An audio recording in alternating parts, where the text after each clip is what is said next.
Hello guys, what we have here is Toyota Camry. There is a check engine sign in the dashboard.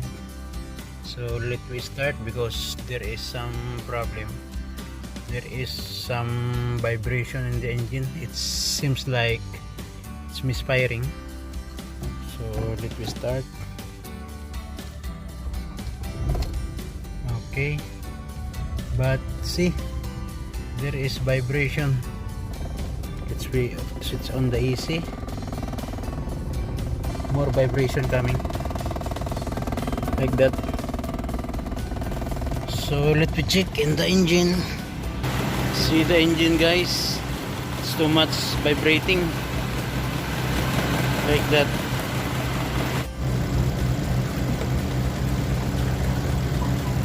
So what we are going to do now is to unplug the wire connection in each of the ignition coil, and we will observe the idling if there is some changes in the sounds.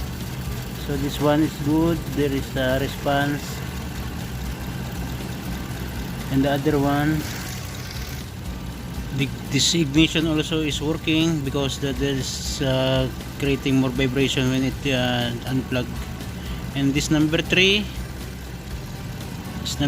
is not responding. See, there is no changes in the sounds. And the last one, this one also creating more vibration if we unplug the ignition coils. There is something loose here, this part. Why there is joint here?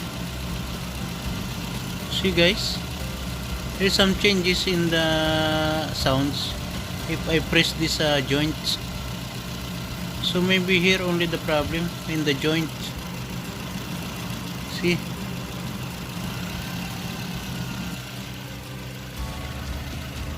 we'll check this one.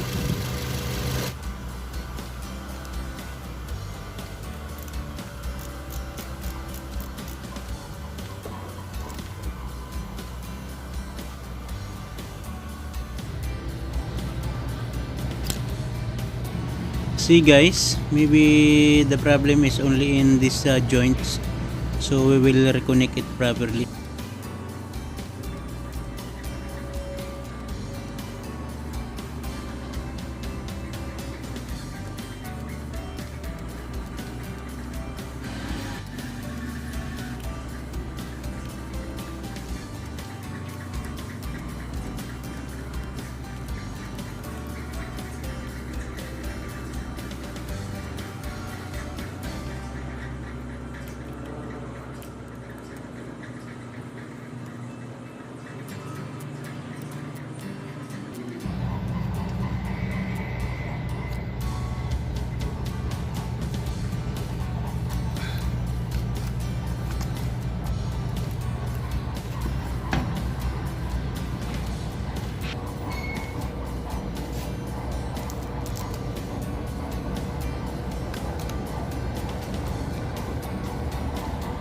So we will start now.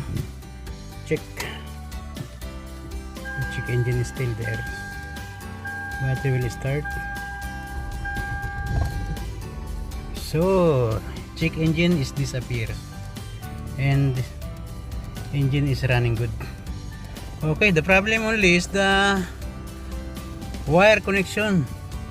It was I don't know what happened, because there is a joint maybe before it will replace the connector, but they cannot reconnect properly. Oh, switch on the AC. Oh, no vibration. Even I switch on the AC, no vibration. Very good.